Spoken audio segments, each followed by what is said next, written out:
eu comecei aos trancos e barrancos, indo um pouco à frente, depois falava, não, você tá, né, não é assim, volta um pouco ajusta aqui, mas acho que os 3, 4 primeiros anos só perdi dinheiro. Porque, É isso. por mais que eu não tenha colocado uma grana, né, mas assim, você terminava o projeto... Sobrou nada. número ruim. Aí, como é que você fazia? Não, eu já estava com outro projeto. Aí, talvez aquele fosse um pouco melhor, cobrir um pouquinho. Mas não é o método certo de fazer. Mas eu não tinha a menor noção. E antes de começar esse podcast, eu queria te dar um recado. De a cada 10 empresas, 8 contratam prestadores de serviço para a sua operação. Isso mesmo, provavelmente a sua empresa também adere a esse tipo de modalidade. E é por isso que a gente criou o Contrata PJ, um sistema de gestão de prestadores de serviço para mitigar riscos trabalhistas e aumentar a eficiência do seu time, seja ele RH, jurídico ou financeiro. Saiba que você pode ter um sistema muito robusto por apenas R$ 29,90. Isso mesmo. A partir de R$ 29,90 você já tem acesso a esse sistema que pode mudar o jogo do seu negócio. Não deixe de verificar aqui no descritivo do nosso site ou através desse QR Code. Dito isso, vamos ao podcast. Fala pessoal, bem-vindos a mais um Papo de CEO e hoje estamos com Rafael Batista, CEO da Rineltech e da H7, fundador da H7. Rafael, obrigado por você ter topado estar aqui conosco, meu amigo. Obrigado, Dari. Um prazer. Pô, Papo de CEO, já conheci o podcast. Boa. Fico muito feliz de estar aqui. Obrigado aí por quem nos conectou. Acho que a gente já criou uma conexão no off aqui, né? Boa. Podcast é bom quando no off a gente já cria uma conexão. Já tem alguns amigos em comum, gente para indicar, negócios. É isso aí, cara. Vamos falar de... Já deu certo. Pô. Vamos falar de negócio. Só por isso que eu vou te dar um presente, tá? Pô, presente. Poxa. E olha que eu não sou o Vilela, né? Para receber presente, mas, pô, que legal. Cara, esse daí é a camiseta da Minimal Club. Pô, camiseta básica, essa é a preta, cara, que dá pra tu trabalhar, sair, enfim, fazer o que quiser. Eu visto igual você, cara. Cara. Adoro uma camiseta preta. Pô, e é fácil, né, velho? Depois que eu aderi, essa vida não sai mais. Pô, eu sou suspeito pra falar porque eles são patrocinadores, mas eu sou investidor deles também. Minimal. Pô, que legal. Minimal Club, cara. Já conheci. E como é que eu faço pra comprar mais? Quando precisar? Internet? Só ir no site. Boa. A gente é 100% DNVB, cara. É só online. Tô convencendo os garotos lá de abrir uma loja na Barra. Mas tá difícil que o Bento... Cede aí logo, cara. Eu cuido aqui da loja da Barra. Entra aí. Papo de seu 15% de desconto. Eu não ganho nada com isso. É só porque eu sou maneiro com vocês. Estou dando desconto. Aproveita lá, inclusive, se quiser mais. Se quiser mais, você me liga. Você não precisa comprar lá, não. Mas, cara, gosto muito. Depois a gente conversa, que são cases muito maneiros. Tem um faturamento aí que é inacreditável em 3 anos, mas eu acho que eu não posso falar que não. Na verdade, já falei, aí o Bento brigou comigo. Aí eu não falo mais, não. Só não pode falar quando tá bom, o número tá muito bom, o cara pede pra não falar. Então tem coisa boa aí, né? Tá bom, cara. Não tá precisando de investidor, então tá bom. Cara, pior que não, queria investir mais, ele não deixa. Que legal. Parabéns ao Bento? Parabéns, Bento. Minimal Club, legal, cara. Boa. Presentaço.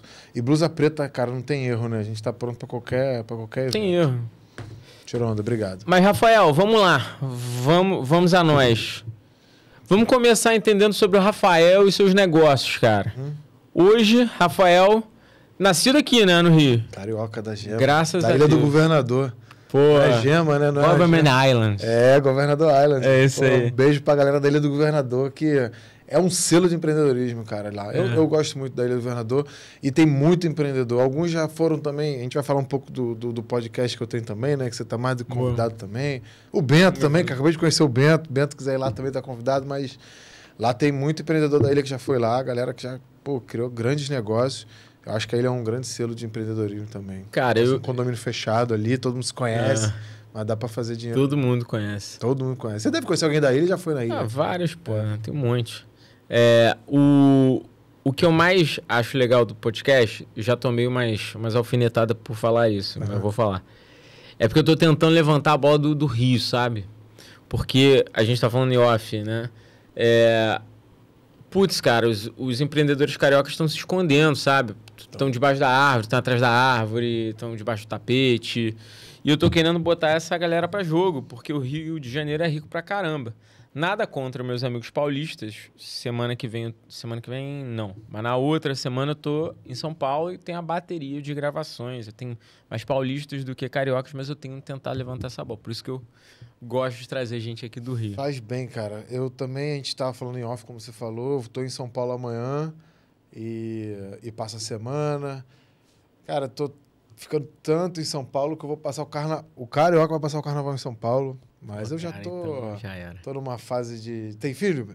Não, então a fase mulher-filho, aí a gente já alugou uma casinha para ficar mais tranquilo e tal, ali no interior de São Paulo. Mas é porque logo após o carnaval eu tenho compromisso e antes do carnaval eu tinha compromisso. Então eu falei, vamos ficar por lá. Eu já lá. Mas eu concordo, cara. E eu me incluo nessa galera que tava se escondendo, sabia? Tem uns 2 anos para cá, só que eu apareci mais.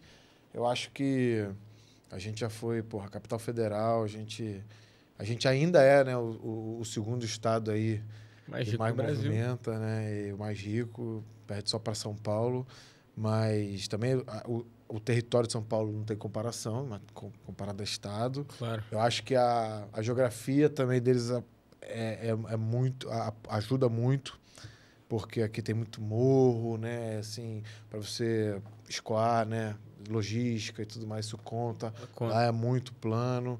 Sim, sem ter estudado, tá? Isso é só observação e algumas coisas. Faz sentido. Então, assim, lá tem muita vantagem. Acho que o empresário carioca, nesse momento... Acho que eu vou até ser um pouco polêmico aqui. O empresário carioca, nesse momento, em alguns segmentos, claro, não estou generalizando, deve estar em São Paulo também. Acho que é um passo que você deu, eu dei. Eu dei em 2018 esse passo.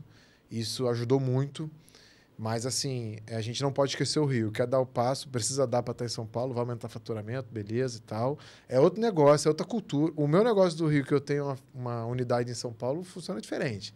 Que parece que você tem cultura, tem uma série de coisas. Talvez o teu modelo de empresa que está aqui não funcione lá, enfim, tem que ser tudo analisado, né? Não estou falando para a galera se arriscar sem avaliar antes. Mas o carioca não pode esquecer o Rio. E eu me incluo, tá? Certo. Eu esqueci um tempo... Estou feliz de você ter ressuscitado essa coisinha em mim, assim, que me deixava incomodado. Porque, realmente, cara, tem muito empresário bom aqui, tem muito negócio bom. E eu acho que a gente só não está conectado. E aí usar a internet, usar podcast para se conectar e alavancar negócio, né? Eu acho que é o caminho... Já vi um propósito no teu trabalho aí, que eu acho que isso é importante, e um propósito genuíno. Achei legal. É isso, Rafael. Mas vamos lá. Me conta sobre os seus negócios, cara. O que você faz hoje?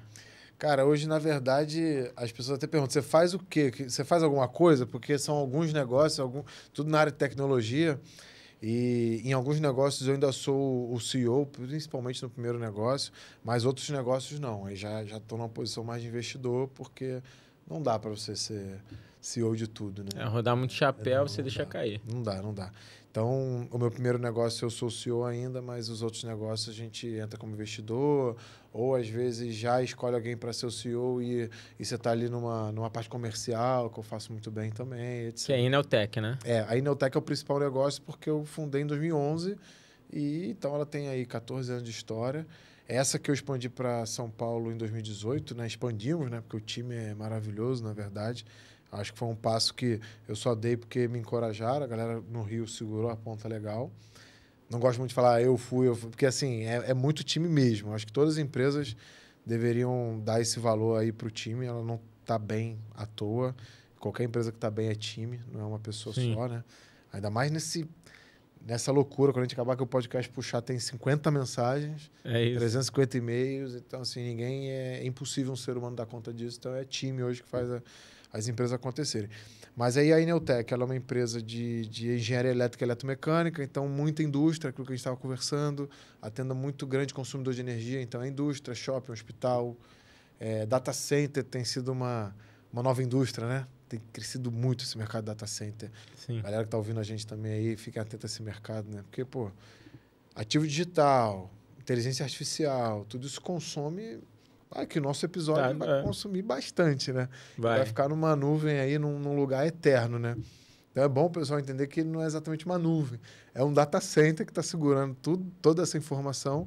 Então não para de crescer data center. É um mercado em expansão. Você vê muito. Rio já tem alguns. São Paulo também tem muito, acho que no Brasil inteiro. E aí carece também de energia elétrica, né? Eles consomem muita energia elétrica. Então por isso que a gente entra. Porque a gente é uma empresa que monta subestações, faz essa tratativa com a concessionária, a gente monta o parque industrial também. Então, no time da Eneltec hoje é uma engenharia elétrica com mecânica, por isso que a gente chama de elétrica e eletromecânica, e a gente é uma empresa muito operacional. Então, é uma empresa que tem veículo, caminhão, gente na rua. Muito ativo. É muito, muito. Nosso ativo principal é gente, né? Eu sempre brinco que a linha mais pesada do fluxo de caixa é o salário, né? Porque é muita gente. A gente não é muito maquinário, a gente é muita gente. Então, é uma empresa de serviço genuína. Mas é uma empresa que fatura bem, então ela foi tracionando ao ponto de eu poder investir em outros negócios. Então, a Eneltec, ela é essa empresa que é o... que eu digo que hoje a gente tem um barquinho, mas ela é o motor, né? Porque ela tem muito dinamismo, ela fatura bem, ela abre portas de indústria, grandes clientes. E aí, com esse network que eu fiz, eu comecei a investir em outros negócios. Legal. E hoje tua principal entrega de valor com a Eneltec é montar as subestações para essas grandes empresas, né? O que exatamente é montar uma subestação? Você monta são geradores? É isso. O que é? Por exemplo, você vai montar, vamos lá, minimal, gostei, vai montar uma fábrica, né? Vai expandir a fábrica, acredito que já tenha, enfim, mas é porque roupa não consome muita energia. Mas vamos usar esse exemplo. Tá. Vai aí expandir, vai ter ali 1.000 colaboradores, produzir 1 milhão de camisetas todos os dias. Ele vai ter que se instalar em algum local. Uma vez que ele escolheu o local, o município, que é interessante com a mercadoria, que é interessante a alíquota de impostos, ele vai precisar ter uma subestação para alimentar essa fábrica. Porque na nossa casa, até em estúdio de podcast, você recebe lá o fiozinho lá da Light aqui no Rio, né? O pessoal que está ouvindo de São Paulo, a Enel ou a CPFL interior de São Paulo, e assim vai. Você recebe o fiozinho lá da concessionária, liga no teu quadro, no teu relógio e energiza seu empreendimento, né? Na indústria, não. Você tem que montar uma subestação, que é um link entre a concessionária e a carga consumidora, que é uma indústria, enfim, qualquer um shopping. Só que essa subestação, ela tem painéis enormes, painéis blindados, tem muito sistema ali à prova de explosão, tem transformadores, tem... Então, assim, a gente está falando de subestações de milhões de reais. Você vai montar uma indústria, você tem que separar ali um cascalho para montar a subestação. Então, a Eneltec começou com isso. Naturalmente, eu sou engenheiro eletricista de formação, naturalmente a gente começou a entrar na indústria, né? Então, a gente começou a fazer o parque industrial. Então, vai instalar a máquina lá de linha, vai ter que ter lá uma alimentação elétrica da máquina. Ah, mas essa máquina precisa de ar comprimido, tem que fazer a infraestrutura do ar comprimido, instalar o compressor. Então, a gente foi abraçando e a gente hoje é uma empresa reconhecida como uma empresa de instalações. Então, alguém vai montar uma indústria, vai montar um shopping, um data center, um hospital, a gente atende muito hospital, vai ter uma empresa de civil que vai levantar o prédio, vai fazer toda a parte de fundação ali, água, esgoto, mas toda a parte de instalação técnica é com a gente. Instalação não só elétrica, eletromecânica. Eletromecânica. Abrange muita coisa, né?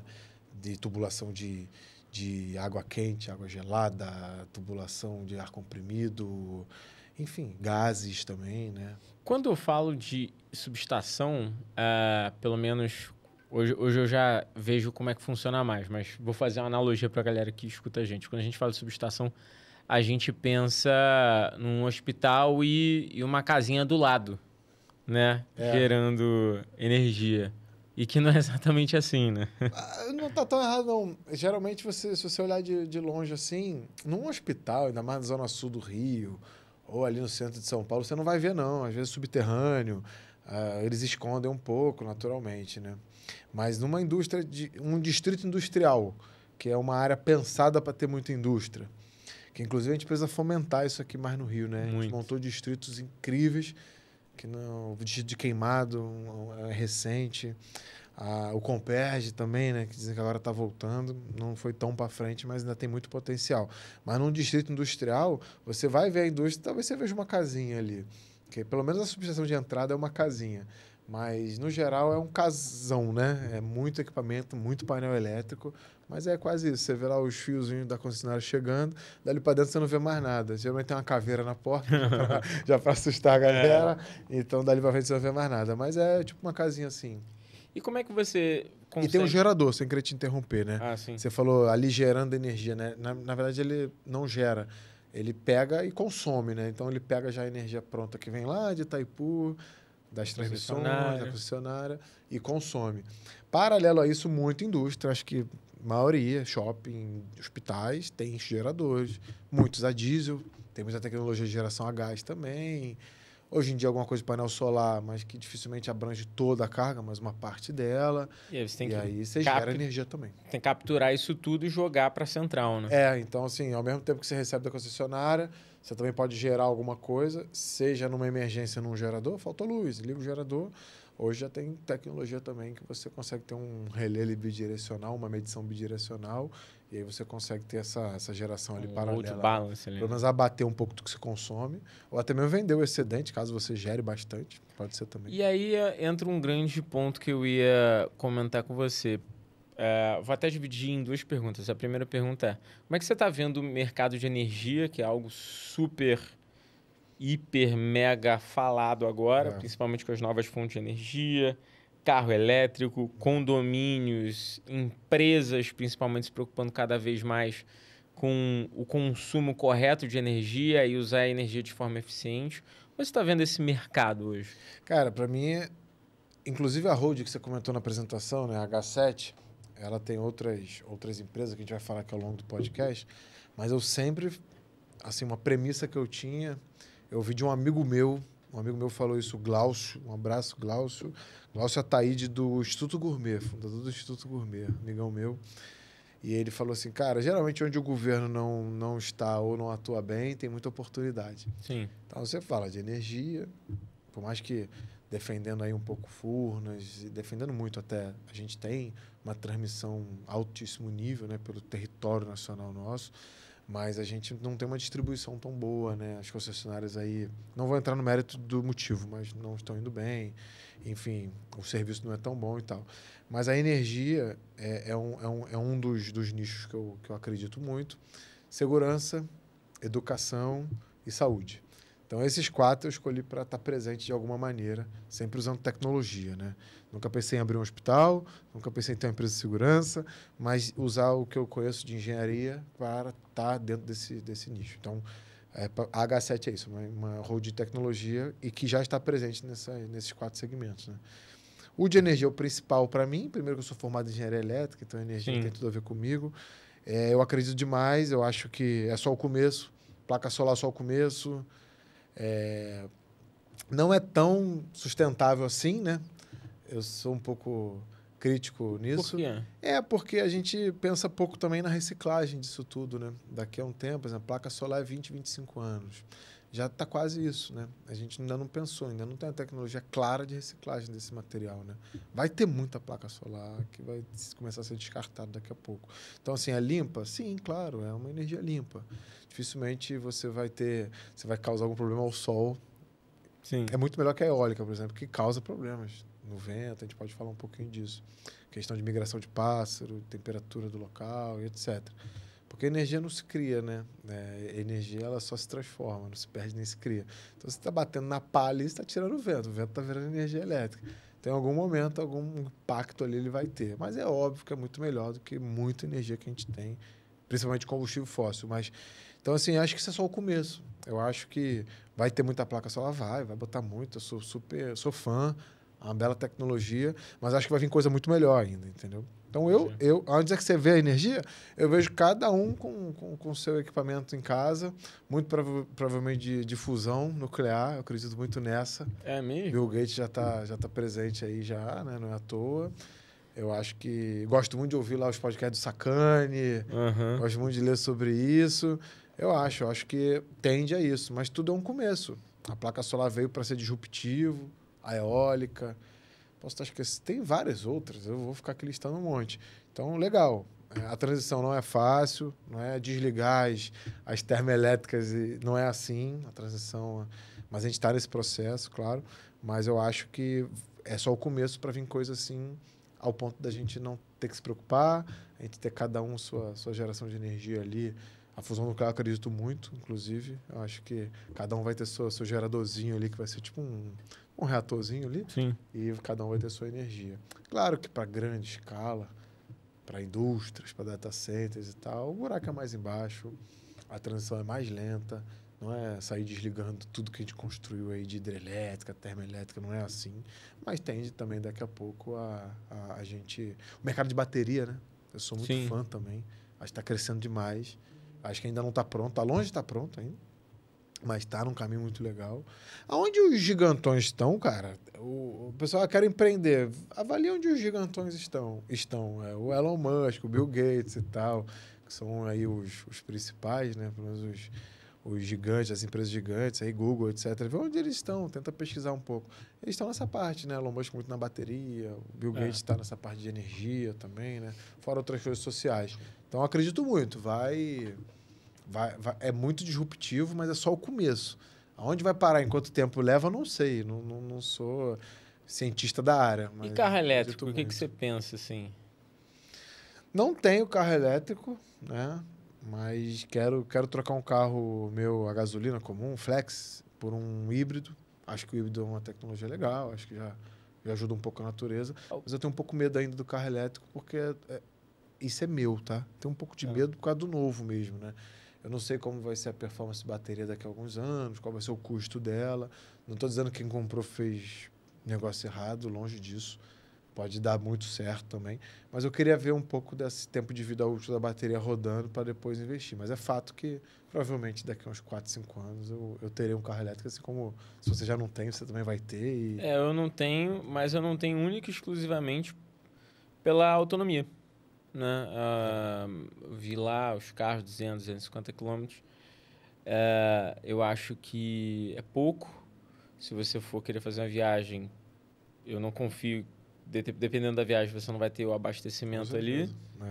E também, uma outra coisa que me chama a atenção é a questão do carregamento. Pode parecer pouco, mas no meu condomínio, apesar de ser um condomínio super estruturado, não tem local de carregamento. Então, para mim, isso é um ponto. E o segundo ponto é que, pelo fato de não ter um local de carregamento dentro do meu condomínio, eu acho que eu não ficaria 20 minutos esperando um carro abastecer na rua, sabe? No nosso dia corrido. Acho que é exatamente por isso. Daqui a 3, 4 anos você vai ter muito mais pontos de abastecimento. É isso. É muito novo ainda, né? Acabou de dar o boom, né? Mas o Prius... cara, o Prius tinha um modelo híbrido. Né? Então, assim, os carros elétricos 100% chegaram agora, forte com a BYD e tal. Aí agora as grandes empresas, né? Porsche, Audi, estão fazendo 100% elétrico e tal. Então, assim, é tudo um começo. Agora, eu gosto de... Igual Bitcoin, igual ativo digital. Eu perdi o time, né? Fiquei esperando muito aí, achando que era só o começo. Aí, agora a gente entrou nisso aí. Depois que eu até gravei um episódio com o Thiago Rudiger, também um cara fera. E depois a gente pode também trazer o cara aqui super fera da Tense, CEO da Tense também. E ele, ferão aí de ativo digital. Ele me convenceu a entrar. Mas para conhecer, né, devagarzinho. Mas eu acho que o carro elétrico é um pouco isso. É tão disruptivo que assusta. E aí acho que ainda não tem uma estrutura para que você se sinta tão confortável. Se tivesse um posto elétrico na minha rua ou no meu condomínio, eu compraria. Mas talvez não tenha... Estou chutando, tá, pessoal? Mas não tenha em Búzios. E aí você fica com medo de abuso e ficar ruim de voltar. Então, assim, eu concordo. Dá esse receio, né? É isso. Mas talvez um carrinho na garagem, um carro maior para você viajar, o carrinho da cidade ali. Acho que isso vai ser um próximo passo muito comum. A família que puder ter 2 carros, claro que essa não é a realidade do Brasil, mas a família que puder ter 2 carros poderia começar assim. Mas eu não duvido que daqui a pouco é todo... Falam muito aí do carro a hidrogênio também, isso eu conheço zero, tá? Só estou falando que vem outras tecnologias também. Eu acho que o elétrico não vai ficar sozinho, não. Vão ter vários modelos aí para somar com eles. Mas falando de business agora, falando um pouquinho do que você fez. Cara, você começou lá a 2011. 2011 foi a minha primeira empresa. 14 anos aí já fazendo. Como é que surgiu a ideia? Qual foi o gatilho? Como é que você montou como é que saiu do papel para realmente a execução? Foi uma oportunidade? Foi aperto? Isso é muito bom falar porque muitas vezes eu ouço podcasts e até enfim, geral, né? Me perguntam, mas o fulano falou disso, mas e aí, começou como? O dinheiro caiu do céu? De onde ele tirou dinheiro e tal, né? Eu sempre digo que eu comecei... Isso eu peguei o tempo certo. Não peguei do Bitcoin, mas peguei nesse. Eu não tinha filho, não tinha assim, alguém que dependesse de mim financeiramente. Meus pais nunca foram ricos, longe disso, mas depois dos meus 15 anos, meu pai deu uma melhorada de vida, virou um classe média, estável, empreendendo. Ele abriu a primeira empresa dele aos 50 anos e tal, saiu do regime CLT, abriu uma representação e foi crescendo. Ele é mais... Eu sempre digo, cara, a maior transformação da nossa família foi a sua, porque você saiu de trocador de ônibus para um cara que abriu um CNPJ aos 50 anos de idade com 2 filhos. Então, eu sempre onde eu posso reconheço ele. Meu pai é divino, eu acho que ele foi o cara que deu uma mente empreendedora. Mas ele chegou ali no limite dele, talvez, né? Ele não quis arriscar mais, mas eu acho que ele arriscou demais. Ele foi o que botou a roda para girar na família, né? Então, ele tem a empresa dele, ele toca o negócio dele até hoje, ele tem 70 anos de idade. Maneiro. Representa, faz venda, tá sempre fazendo os negócios dele, né? Ele vende para fora, ele me ajuda no inglês aqui, que eu tô fazendo um negócio com chinês, me ajuda aqui, eu entro no circuito, ajuda e tal. Então, ele se vira, ele é muito fera. Então, eu morava com ele, e aí com 15 anos a gente dá uma melhoradinha, começa a ter um conforto maior, ao ponto dele falar, cara, você tem que entrar numa universidade pública, fazer essa faculdade. Ele não poderia pagar uma PUC para mim, mas pôde me pagar boas escolas, né, para a gente passar no vestibular. E aí, então, eu gosto de contextualizar, porque eu sei que muita gente às vezes quer empreender com a idade que eu tinha, 24, 25 anos, mas não tem essa possibilidade. Às vezes, não é o momento ainda. Sim. Naquele momento era o meu momento. Eu falei, agora eu vou. Então, eu já tinha me formado, trabalhei 2 anos na área de subestação, então isso me deu um know-how muito bom. Acabei tendo um chefe que era fera, referência talvez mundial, tinha feito doutorado na Alemanha e tal, o professor Maurício, ele era professor do FRJ também, então falecido, professor Maurício, mas me ajudou muito. E aí eu falei, vou abrir meu negócio, fazer projeto de subestação. Até porque ele estava precisando de um bracinho desse, assim. Eu falei, vou fazer de casa mesmo, abrir um CNPJ. Meu pai me ajudou No primeiro momento, até emitir a nota pelo CNPJ dele. Mas depois eu abri o meu. Mas ali já quebrou meu galho. E aí, cara, o projeto... 3, 4 projetos, eu fiz uma graninha. E a galera falou, mas você não executa? Eu falei, pô, sempre foi meu sonho. De fato, já mirava lá em cima. Ter uma empresa de execução. E aí eu me organizei para executar. Como você fez isso? Cara, aí era muito... Acho que o brasileiro, fica aqui uma dica, se você quiser que as coisas estejam todas certas para começar, não estarão.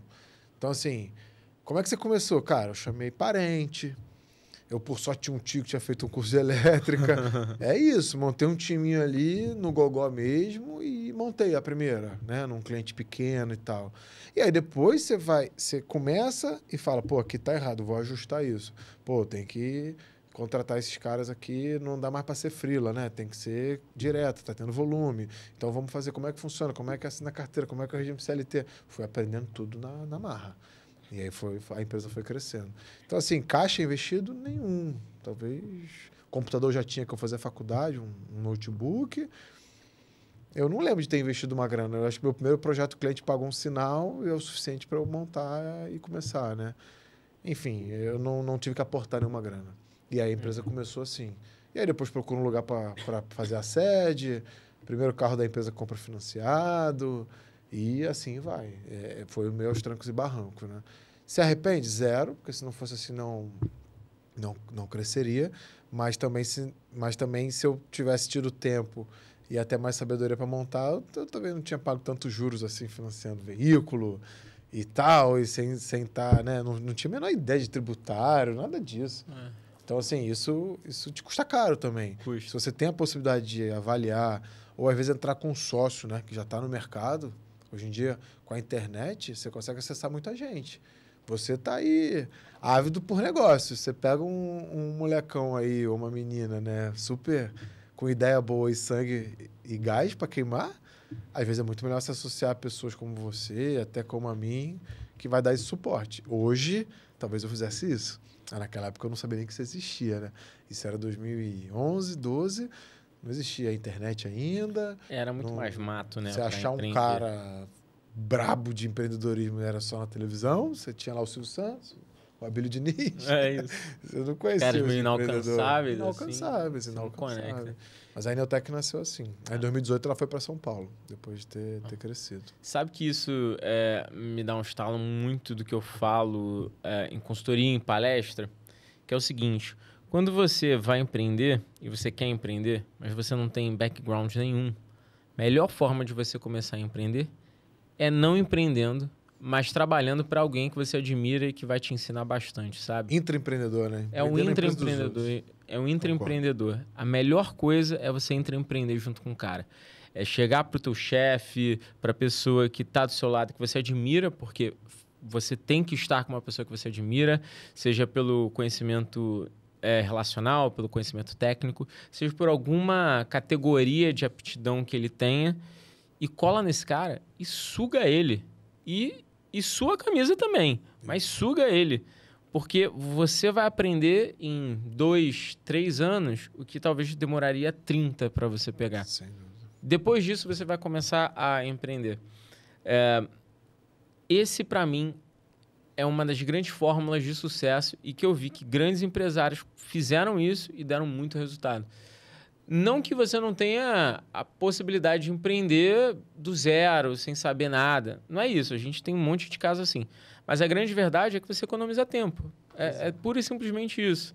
Eu entrevisto, às vezes, gente aqui que tem, cara, 30 anos de estrada. O cara fala, cara, tenho 30 anos, mas os primeiros 5, basicamente, só foi perdendo dinheiro. Se ele tivesse 5 anos a mais, ele estaria, talvez... Era esse ponto duplicado, que eu triplicado. que eu falei, né? Eu não fui tão claro nas palavras, mas vou repetir as suas palavras. Eu comecei aos trancos e barrancos, indo um pouco à frente, depois falava, não, você tá, né, não é assim, volta um pouco ajusto aqui, mas acho que os 3, 4 primeiros anos só perdi dinheiro. Porque, É isso. por mais que eu não tenha colocado uma grana, né? Mas assim, você terminava o projeto... Sobrou nada. Um número ruim. Aí, como é que você fazia? Não, eu já estava com outro projeto. Aí, talvez aquele fosse um pouco melhor, cobrir um pouquinho. Mas não é o método certo de fazer. Mas eu não tinha a menor noção. Aí eu até entrei na MBA na época. Você vai fazer um MBA, FGV, BMX, você tinha essas opções, né? Hoje tem muita coisa na internet também. Às vezes aulas que você vai naquele empreendedor que você admira e compra lá um curso dele. Um cara sério, né, galera? Tem muito charlatão também. Muito. Sim, vai lá e compra. E aí você tem até... Me perdoa os professores da GV, que são ótimos, mas eu hoje faria um curso desse. Eu não sei se eu entraria no MBA de 2 anos da GV, entendeu? Ah, pô. Eu meteria uma imersão zona dessa aí, de diretão, que eu acho que eu absorveria mais rápido. Eu pagaria a mentoria. É isso. Ou uma mentoria, exatamente. Mas na minha época era meu método, né? É o que tinha. Mas Pra mim aprendi também, muito. Mas 2 anos. E aí eu comecei a ter uma noção, cara, de contábil, porque na faculdade de engenharia elétrica da UFRJ é elétrica na veia. Inclusive eu tenho um movimento lá dentro, eu tenho amigos professores de trazer empreendedorismo, né? Curso, alguma coisa nesse sentido. Mas é difícil, porque é uma instituição pública, tem todo um trâmite para cumprir, né? Sim. Mas espero que um dia isso aconteça, é um desejo meu. Mas eu, exatamente, perdi dinheiro nesse início. E essa questão que você falou de escolher um cara para empreender, eu acabei fazendo isso depois. Na minha carreira, eu acabei me associando a outros negócios, né? Complementares ao que eu fazia, e um dos CEOs desse negócio é uma referência para mim, entendeu? Então, assim, muito da minha evolução como empresário, como resultado mesmo, foi depois que eu colei nele. Porque eu acabei chegando num patamar, nenhum patamar absurdo, claro, mas um patamar que ao meu redor não tinha ninguém para me ajudar mais. Seja na família, seja amigos, não tinha ninguém. É o caminho natural de um empreendedor que começa a crescer, cara. Me senti sozinhão mesmo. Por sorte, eu conheci um amigo que era casado com uma amiga da minha esposa. Esse empreendia, tinha uma empresa grande na época, o pai dele também.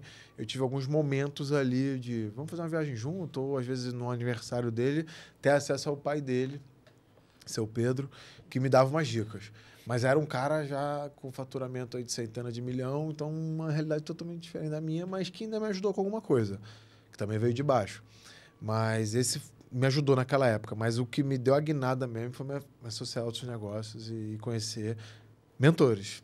Conhecer mentores. Então, a galera que quer empreender hoje, empreenda dentro de uma empresa que você admira o CEO, né? Que você tem acesso, que daqui a pouco você está empreendendo por conta própria e é muito mais rápido o caminho. Né? E qual foi o teu principal desafio, assim, dentro da tua carreira aí dos 14 anos? Se você olhar para trás e falar, cara, esse desafio foi o desafio mais cabeludo que eu sofri. Técnico ou business? você escolhe.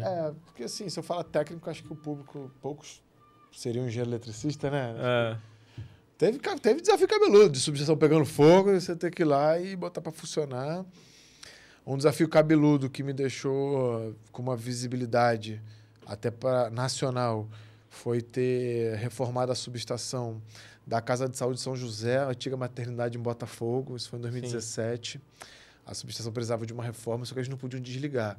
Então, a gente conseguiu fazer um projeto que a gente trocou a subestação dele toda sem desligar. Então, assim, a gente trocou o pneu do caminhão andando. Então, com muita migração de carga, com muito cuidado, montou uma subestação provisória. Quem é da área vai entender, mas eu só resumindo aqui, esse para mim foi muito desafiador e que me deu uma projeção. E eu acho que é isso, cara. Toma risco. Ainda mais na idade que eu tinha. Calculado, eu um cara bem formado e tal, mas eu tomei o risco. Eu falei, dá pra gente trocar isso aqui sem desligar, né? Como é que eu vou desligar um hospital? Teria que, né, fazer isso na raça mesmo. A obra durou 3 vezes mais do que duraria, mas durou e fez, eu ganhei dinheiro e funciona até hoje. Então isso me enche de orgulho. Acho que esse é um desafio que muitos não pegariam e até funcionários meus na época não vai dar certo. Falei, cara, vai dar e se a gente pegar, a gente ganha uma projeção. Foi quando, não é à toa que 17 eu faço essa obra, 18 eu estou em São Paulo, que aí eu ganho uma projeção nacional, né? Eu conto isso na timeline ou alguma palestra. Então, o desafio técnico foi esse. Então, compra o barulho. Você vai abrir teu negócio, digamos que você abriu um negócio de fabricar copo, você está lá fazendo teu copinho e daqui a pouco vem uma encomenda de 2.000 copos, cara. Vai vir, cara. Vai vir. E isso é o grande desafio que você está esperando. Se você falar, não estou pronto para 2.000 copos, talvez nunca mais passe essa oportunidade. Ou você tem que abraçar esses 2.000 copos e entregar, cara. E geralmente dá, cara. Exceto se você, de fato, faz um por dia, porque você faz tudo à mão, você não vai entregar 2.000 em um dia. Mas negocia prazo, né? Pede 90 dias, 120 dias, dá seu jeito, mas não corre da negociação, que aí você vai conseguir fazer os copos. Agora, desafio empreendedor, eu acho que é o que todo mundo passou, né? O Brasil, ele cria... o Brasil não quer que... A regra do Brasil, não estou dizendo que tem um malfeitor que não quer... Não vou entrar nessa discussão, não.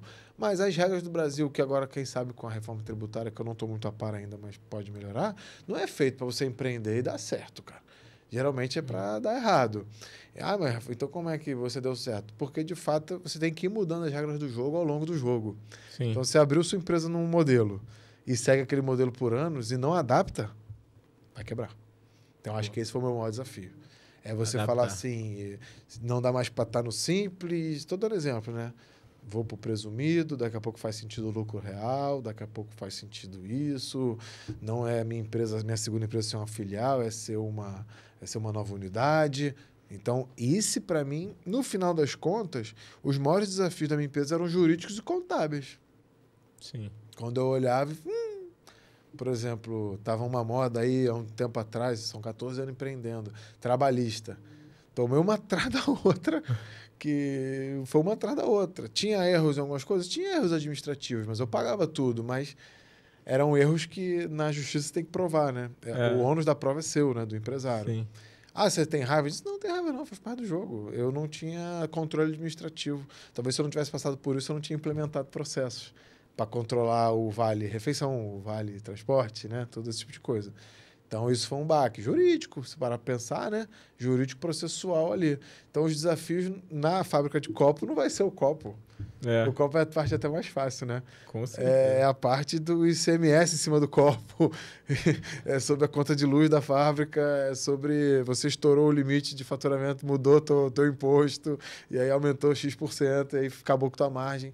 Meus maiores desafios foram esses, cara. Posso dar alguns exemplos mais precisos, mas foram esses. Vou te fazer perguntas rápidas aqui, você me diz o que vem na sua cabeça. Organizar para vender ou vender e depois organizar? Vender para organizar. Primeiro vende, cara. Empresa sem venda não é nada, cara.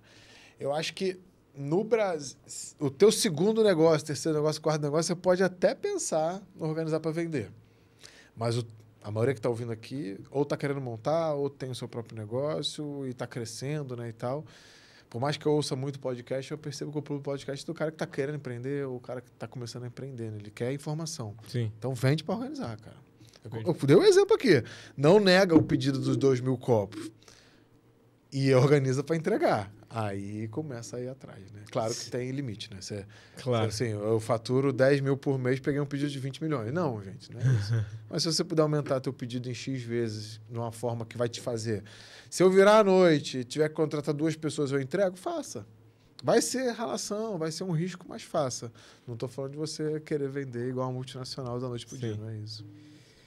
Ser muito técnico no que faz ou ser muito generalista dentro da empresa?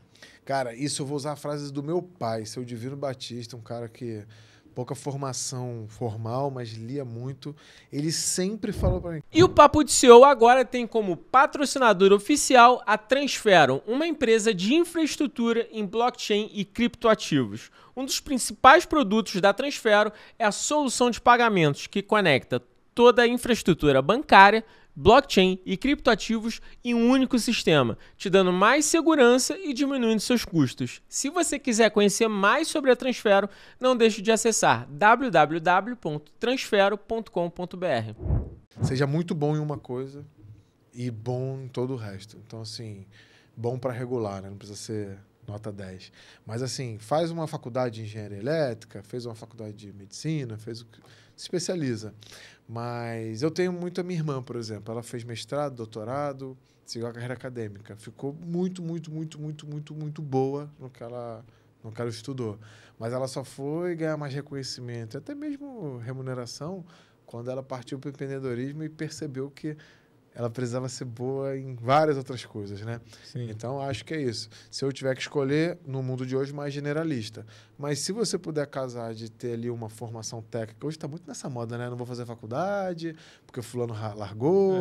Eu nem vou repetir o que tem aí, que todo mundo... Eu acho que todo mundo concorda, né? Se o cara largou Harvard, primeiro passe para Harvard, depois você larga, né? Eu faço esse princípio. Se você largou a Uni alguma coisa da vida aí, cara, me desculpa, era melhor você ter continuado, né? É isso. Então, eu acho que faça a faculdade, mas eu acho que não cabe mais mestrado, doutorado, pós-doutorado, se você não for ser acadêmico. O meu sonho é ser cientista, eu vou dar aula, beleza.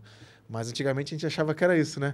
3 pós, um mestrado, um doutorado para estar bem no meio executivo.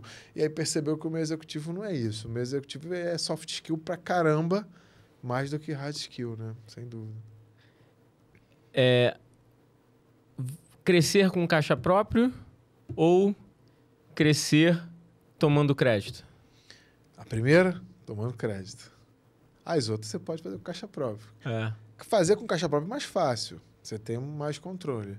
Mas eu tenho zero medo de empreender com dinheiro de terceiros, né? E eu acho que o primeiro com caixa de terceiros, sem dúvida. Eu acho que o primeiro dia ali você tem que ter um caixazinho próprio, porque você não vai ter crédito do banco e tal. O nosso método de crédito, a gente tem uma empresa que está internacionalizando, que é muito diferente lá fora, né? Muito. Se eu não me engano, eu estava vendo um podcast que o cara fala sobre os Estados Unidos. Por que os Estados Unidos é essa potência e muito país não é? Porque quando você fala de uma empresa captar 10 milhões de dólares, ninguém ri da sua cara. É possível. E o próprio sistema lá sabe que uma de 10 vai dar certo. Sim. Mas o sistema aposta, porque ele sabe que se uma der certo, cobre tudo mais um pouco. Né?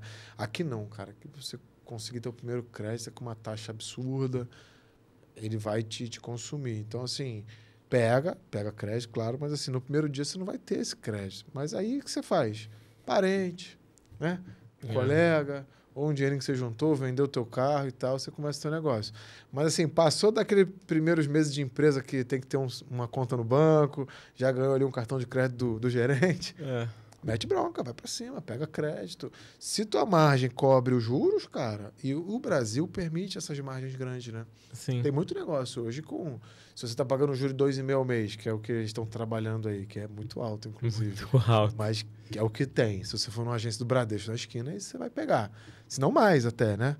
Mas se tua margem é 30%, 40%, você tá começando, você ainda não tá pensando em fazer retirada, você nem tá tirando um salário para você, pega dinheiro, pô.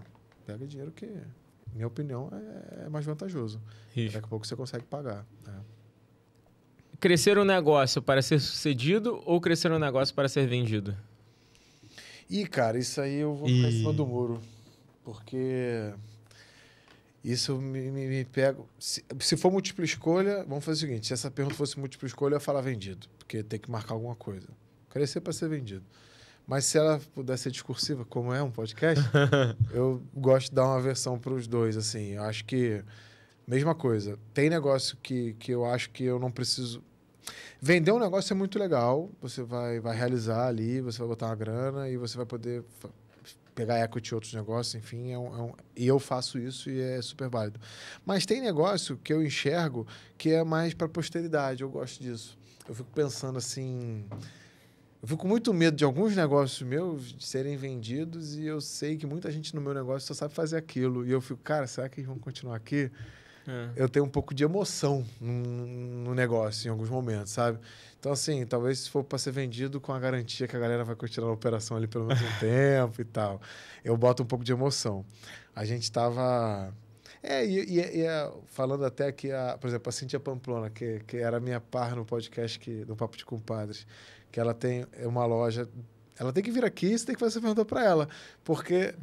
Eu não vou antecipar a resposta dela, mas olha situações como essa, que a loja tem o nome da pessoa, o perfil da pessoa. Nem todo negócio talvez é para ser vendido, né? Às vezes a pessoa quer dar uma posteridade ali. Tem negócios... Tem aquele filme Alguns negócios depois são vendidos na segunda geração, né? Mas acho que até passar para a segunda geração não necessariamente precisa ser vendido. Mas, como eu já disse, essa eu fico em cima do muro. Mas eu gosto de vender negócio. A gente está caminhando para uma primeira venda de uma empresa e é bem gostoso o processo, é bem interessante. Gostoso e difícil. Legal. Difícil pra caramba, né? Na verdade, o mais difícil do processo de venda, agora entrando nessa questão, é que você, por algum momento, você vai ter uma administração dividida, né? A gente compra e vende muito negócio lá na Hyper, né? A gente faz M&A, mas eu particularmente já vendi 3 negócios. Eu já passei por isso 3 vezes. O segundo foi um negócio já maior. O primeiro e o terceiro são negócios médios. Mas qual é o grande lance de vender, né? É administração dividida. Você conseguir fazer alinhamento de interesses, que é muito complexo. Quando você pensa numa empresa, não é alinhar, tipo, vamos deixar os colaboradores, continuar vendendo e o valor é tanto e acabou e tá tudo acertado. Não, quem dera fosse assim, né? Não é assim. Tem uma lista de coisas pra gente resolver, né? Tem, o que eu quero fazer com essa dinâmica de produtos, quem são os fornecedores que, cara, eu não quero ferrar com eles, quem são os fornecedores que eu não ligo, esses vocês podem mexer, quem são os colaboradores que, cara, se tu desligar eu vou ficar muito puto. É isso aí. Quais são as operações, eu não quero que mude o local da empresa, o nome da empresa eu quero que perpetue, não pode trocar o nome da empresa, não, o nome da empresa tem meu nome, então se você fizer alguma coisa você me paga uma multa.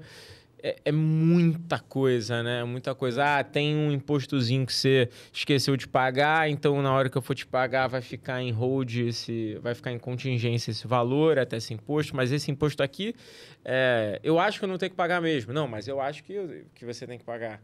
E aí chega como?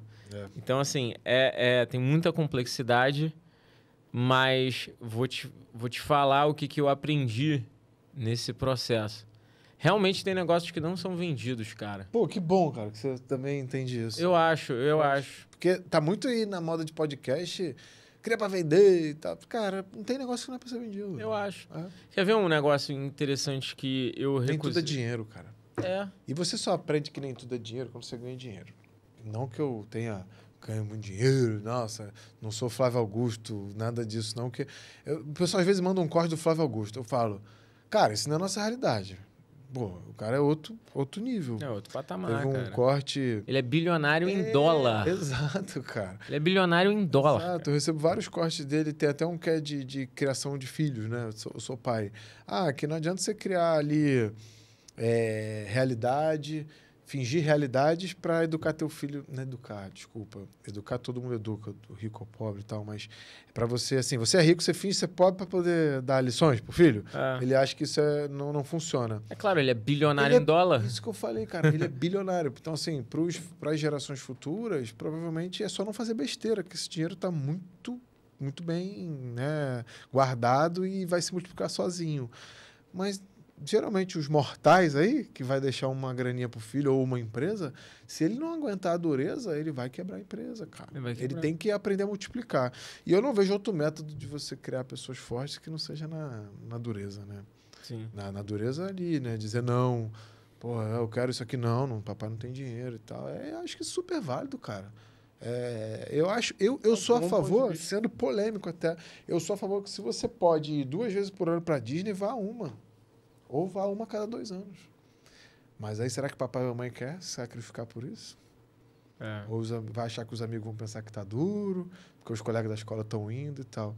Porque se você meter 2 viagens por ano pra Disney, o teu filho vai achar que isso é normal. Isso é natural, cara. Não é que ele é louco, não. É que ele é uma criança que vai achar que isso é normal. E aí, é o que eu tô te falando. Você tem bilhão pra ser normal ali 2 vezes pra Disney até seus 95 anos com seus bisnetos? Aí é outra realidade. Então, eu acho que entra-se muito nessa questão aí de que o fulano de tal falou que empresa é para ser vendida. É outra realidade. Eu acho que tem empresas que, de fato, não são para ser vendidas. Às vezes você... Não é o momento. E você percebe que não é o momento nem na sua vida, né? Você fala, cara, a minha empresa... mais uns 20, 30 anos não dá para ser vendida, porque eu acho que ainda tem alguns desafios, eu acho que tem gente ali que precisa dela, e é sempre bom. Eu vou até te entrevistar agora aqui. Cara, vamos deixar claro para a galera que quer vender uma empresa. A gente estava começando a falar disso, né? Eu até sem querer te interromper, peço desculpa, mas eu precisava desabafar um pouco de... Vamos parar de encaminhar Reels do bilionário pro cara que é bilionário. Né? É outra realidade. Aí eu discuto isso às vezes nos grupos, eu falo, cara, isso aí não é a nossa realidade. É outro rolê, né? É igual o cara, o combustível de aeronave tá muito alto. Por que eu vou entrar nessa discussão pra quê? Não tem aeronave, pô. Entendeu? Tipo, não é a minha realidade. Então, falando um pouco de venda, o pessoal acha, não, que eu vou criar uma empresa, eu vejo uma molecada, cara. Eu dou uma mentoria, eu dou uma viajada, mas eu volto pro assunto, tá, Dario? Fica tranquilo. Eu faço uma mentoria pra escola pública. Eu vou nas escolas públicas para ensinar a molecada a pegar a veia do empreendedorismo. Eu acho que a gente tem que entregar um pouco isso também, sabe? Porque esses meninos, quando eu falei escola pública, meninos assim, de escola pública de pouco acesso mesmo, sabe? Não é uma escola pública, às vezes federal, Pedro II, que tem acesso. Então, assim, é a molecada que acorda desacreditada. O pai e a mãe falam que eles não vão dar em nada. Não por incompetência, mas isso não é pra gente, né? É uma frase muito comum, né? Muito. Acorda que isso não é pra gente. Não, acorda que é pra você sim, é só você trabalhar. Claro, cara, que numa corrida da vida, uns saem mais na frente que os outros. Mas todo mundo é capaz de chegar na linha de chegada. Só que vai ter que correr mais. Então eu faço esse trabalho com eles. E eu vejo uma molecada de 18 anos, não, Rafael, você acha que se eu montar minha empresa, uma startup na área de marketing e tal, papapá, eu vendo ela em quantos anos? Eu fico... Não é isso, cara. Vender uma empresa não é qualquer empresa que vende, não é para qualquer um. E o processo de venda não é igual vender essa camisa. Que eu vou te entregar o meu produto e você vai botar aqui 100, 200, 300 reais, sei lá, que seja R$1.000. Vender uma empresa, aí você pode falar muito bem, né? Que eu vou entrar no ponto. É um processo super estressante, onde você vai ter anos ali de passar esse bastão. É super gostoso, claro. Eu quero viver isso, pretendo e vou viver isso, se Deus quiser, mas é estressante. E o pessoal acha assim, vendeu uma empresa por 100 milhões, o cara fez um Pix de 100 pro seu bolso. Não é assim. Ele vai te pagar um valor ali, talvez 10, aí os outros 20 depois de um ano, se ela performar assim, assado, não é assim? É isso mesmo. Depois mais um ano, então a chance, se você não só vê o primeiro 10 é grande, porque você não sabe se a empresa vai performar, ou às vezes não performa mesmo, ou vem uma pandemia no meio da sua venda, e aí teu faturamento cai, né? Então, assim, tem várias questões que tem que ser discutidas. Você pode até dar mais detalhe, porque a turma tá nessa aí achando que é igual vender carro, cara. De a cada 10... O nome desse lance de receber depois é earnout, né? Só para contextualizar o pessoal. De a cada 10 negócios que eu converso, 10 tem earnout. De a cada 20, um talvez não tenha earnout, que é justamente você receber depois. Porque quem está comprando quer ter, de alguma forma, seguranças para desprender aquele dinheiro. E hoje, os negócios eles são vendidos... qual é a faixa de venda dos negócios no Brasil? De valuation, entre 50 e 100 milhões. Todo mundo acha que é bilhão. Não é. Entre 50 e 100 milhões. 80% dos negócios, 70, 80% dos negócios de venda são de negócios com valuation entre 50 e 100 milhões. O que faz muito sentido, né? Porque o Brasil é o país do médio empreendedor. É o cara que tá faturando 15, 20 anos aí, margenzinha de 20%. É isso. O valor dele não vai passar de 50 prata. É isso. E o fundo que compra, ou a empresa que compra, ela normalmente dobra ou triplica aquilo para depois fazer um IPO para tentar vender para um fundo do exterior. Esse é o upside do fundo daqui. Todo mundo, a cadeia tem que ganhar dinheiro, então entre 50 e 100 milhões. Entre 50 e 100 milhões, cara, já tem um negócio que dá um dinheiro maneiro. Mas tem muito risco ainda. Não é um negócio tipo a Vale, entende? A Vale, se perder bilhão no dia seguinte, o que acontece com a Vale? Nada. Né? Até saiu essa notícia recentemente aí que eles fecharam aí 645 milhões de dólares no vermelho. Isso. Vai continuar muito bem. Tá tranquilo. Tá tranquilo. A Vale e a Petrobras, principalmente a Petrobras, elas têm o Stempel, a marca que fala no exterior, que é too big to fail. Ela é tão grande que é impossível de falir. Sim. Não dá para falir. E os negócios de 50 a 100 milhões, eles podem falir, eles podem acabar, principalmente quando o CEO sai ou o corpo diretivo sai. Então, o que esses caras fazem? Põem um earnout. Olha só, comprei o teu negócio, deu 100 milhões, vamos botar um número redondo aqui. Eu vou te pagar 20 agora, para você ficar feliz. E aí, esses 20, normalmente, se você já tem investidores anteriores, eles têm que receber primeiro. Então, no final, você fica... Dívidas, às vezes. Dívidas. Então, no final, você fica com 5 desses 20. Isso aí. E aí, os outros 80, você tem que bater uma série de metas. Vamos performar. Performar. Quantas pessoas conseguem performar esse 100%? Poucas. Aí você recebe 1/3, 2/3 daquilo que você achou que ia ser vendido. Exato. E você fica preso mais 5 anos numa fase que todo mundo diz... eu não passei por earnout, mas eu acompanho assessoro vários CEOs que passaram pelo earnout. Bom, depois que é vendido, eu não tenho que assessorar, mas ele passa por aquilo e fala, cara, é uma das piores fases da minha vida. Porque agora tem um patrão, coisa que eu não tinha. Não que eu não tenho, porque o cliente é o nosso principal patrão, né? É isso aí. Mas eu fazia crenças que me dava gosto, né? Porque quando você é empreendedor, uma das poucas felicidades que o empreendedor tem, além da margem, é você poder fazer algo que você acredita. Isso aí. Quando você tem um chefe... Da forma que você acredita. Da forma que você acredita. Esse é o principal ponto. Quando você tá com um fundo, um cara que te comprou, você não faz como você acredita. Você faz como o cara acredita e, às vezes, ele se adapta um pouquinho com a tua conversa, porque você não é mais dono do negócio. Você virou funcionário de uma empresa que você criou, onde você não apita mais. É doído, cara. Cara.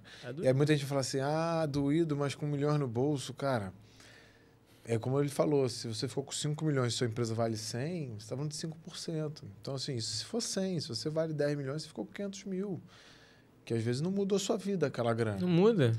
E aí você tá ali com o patrão durante um tempo e tal. Então, assim, você tem que ter muita certeza que você vai vender. Por isso que eu acho que eu gosto dessa questão do multi-empresário. Eu fui muito criticado no início que eu comecei a empreender novos negócios. Eu era criticado assim, mas você tá fazendo o quê? Falei, cara, eu trabalho pra caramba.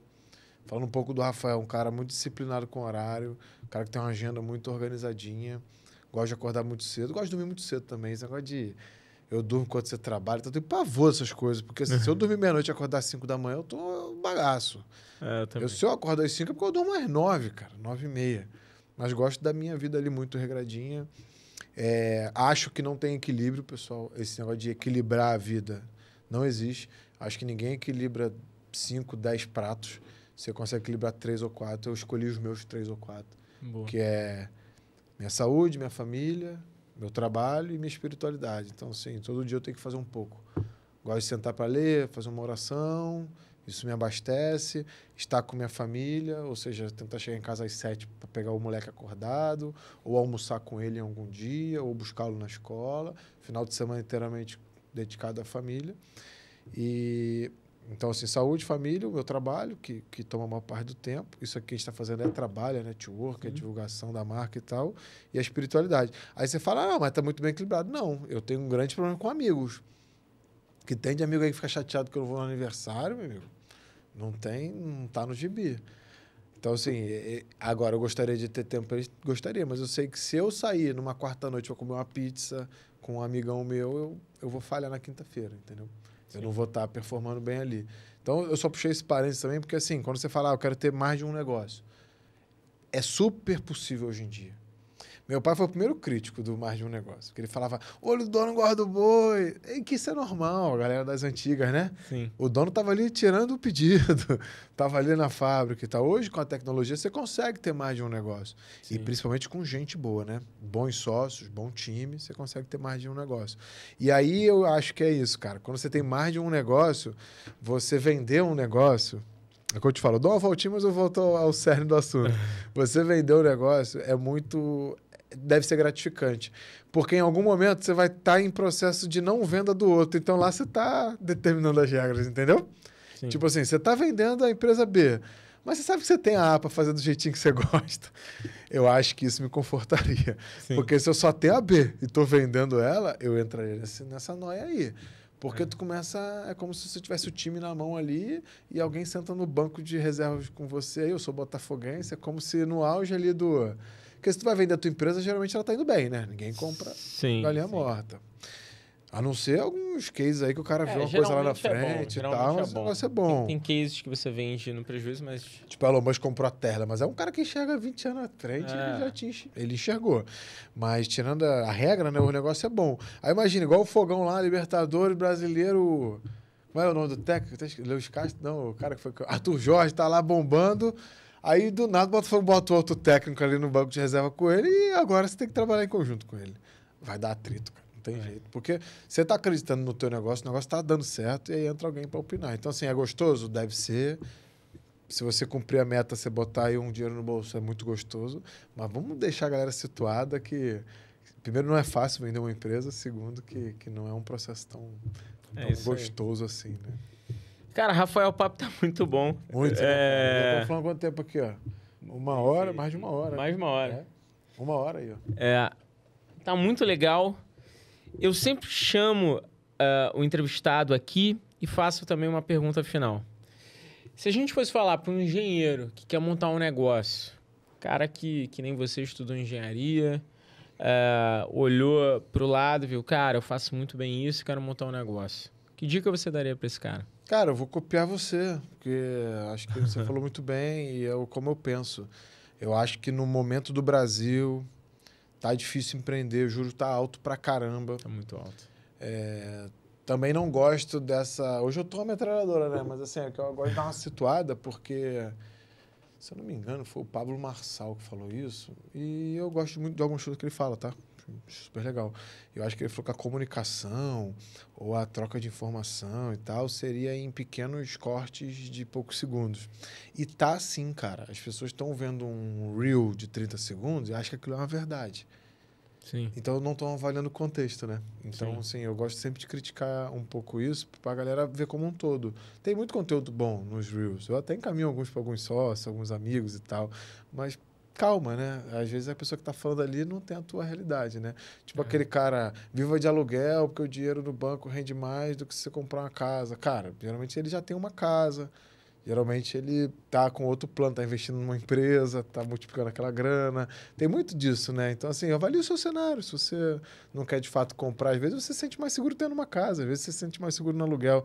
Mas as pessoas tomam como verdade e já quer fazer, né? Então, o mercado no Brasil hoje tá complicado. Se o cara que tá me ouvindo aí, que é engenheiro, quer empreender hoje é dia 25, quer empreender dia 26... Não sei quando vai ao ar aqui, mas acredito nos próximos dias. Você quer empreender aí depois do carnaval. O brasileiro gosta sempre de deixar as coisas para depois do carnaval. Vai empreender depois do carnaval?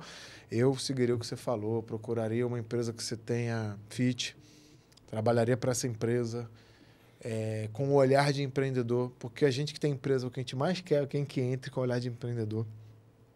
Antigamente é muito isso, né? Mas vai botar um cara tão bom assim, um cara que tem ver empreendedor, ele vai abrir um negócio e vai te engolir. Não tem mais isso. Não tem. Pelo contrário, ele te admira, cara. Ele vai montar um negócio para complementar você, possivelmente. Você não vai criar um inimigo, não. Você vai criar um amigo. Pelo menos eu crio amigos. Pelo menos se eu tenho inimigo, eu não sei. Pelo menos nos negócios, eu sempre estou muito bem com todo mundo. Sim. Então, assim, vai empreender dentro do CNPJ de um outro e você vai encontrar o caminho ali. E quando você partir, talvez você consiga até desse teu chefe, né? Desse teu líder, desse teu patrão, chame como você quiser, a grana para você abrir teu negócio, ele entra como sócio e você empreende. Ah, Rafael, já estou há 10 anos na minha empresa, acabei escolhendo uma que eu não está dando, já estou com uma certa idade, é para empreender agora ou nunca. Aí, cara, eu tentaria usar o máximo possível de tecnologia, o menos possível de gente, tentar fazer uma coisa muito com você, usando muita tecnologia, porque a carga tributária em funcionário é muito alta no Brasil. Os passivos que podem gerar por uma má administração, que é normal. Você não tem ali redondinho tua folha de ponto, né? É normal. Ninguém começa com isso redondinho. Então, você pode ter um passivo muito alto. Então, eu começaria, se você já está numa empresa, não tem fit com o teu chefe lá, com o teu líder, tá de saco cheio, quer empreender? Beleza, não está proibido não. O Brasil é o país do empreendedorismo. Cai para dentro, mas evita botar muita gente, contrata muita tecnologia para que você tente no início fazer as coisas sozinho, fazer um caixa para aí depois você... Porque antigamente, pelo menos na minha época, era um pouco... Acho que o país estava num momento ali, 2011, 2012, era pré-Copa, pré-Olimpíada, estava mais favorável. Estava melhorzinho. Eu acho que se é hoje, eu com a minha idade que eu tinha, né, eu pensaria 2 vezes. Boa. Cara, Rafael Batista, CEO da Rinaltech, grupo H7, obrigado aí pelo papo. Obrigado. Quer deixar suas redes sociais pra galera te encontrar? Deixo. Ó, o Dario tá mais do que convidado no Papo de Compadres, daqui a pouco ele aparece lá gravando com a gente. A minha rede social pessoal, Rafael S. Baptista, eu uso muito mais a rede do Papo, que é o podcast Papo.de Compadres, um podcast de empreendedorismo, um pouco diferente até aqui do Papo CEO, né? Uma pegada, eu não levo só CEO, né? Aqui é muito bacana aqui o espaço que você dá para os CEOs, mas lá eu está empreendendo, até intraempreendendo. A gente tem episódio gravado com um padre. Então, assim, eu gosto de usar um pouco de religião no empreendedorismo. Religião não, espiritualidade, corrigindo aqui. Que a espiritualidade no empreendedorismo, acho que ajuda, porque é uma jornada muito sozinha, né? Às vezes você se vê, você precisa ter algum apoio, eu acho que a espiritualidade ajuda nisso. Então, o Papo.de Compadres, eu estou sempre lá na rede social. Daqui a pouco eu até vou fazer aí uns stories aqui no Papo de CEO. Mas é isso, Rafael S. Baptista, Papo.de Compadres, LinkedIn Rafael Baptista e as redes sociais das empresas, como não são empresas muito ligadas aí a atração, né? Não é B2C, é muito B2B, é acessar grandes indústrias e tal. É muito LinkedIn, a Rinaltech é forte no LinkedIn. Instagram tem também. A GCL, que eu não falei, né? Mas a gente pode marcar um próximo bate-papo aí. Muita na área coisa. de célula-tronco. A H-Smart está chegando aí. Eu falei aqui o nome de algumas empresas no qual eu sou sócio que tem lá um Instagram, você pode seguir lá. Boa, golaço, cara. Minha rede você já conhece, Dario Pérez no Instagram e LinkedIn. Pode mandar DM, eu respondo todo mundo pessoalmente, não é social media, muita gente pergunta isso. E não deixe de curtir e compartilhar o podcast, na verdade, no final a gente gravou com muito carinho, muito amor pra você. Beleza? É isso. Até a próxima, Rafael. Mais uma vez, muito obrigado. Obrigadão, cara. Tamo junto e não perca o próximo episódio. Valeu.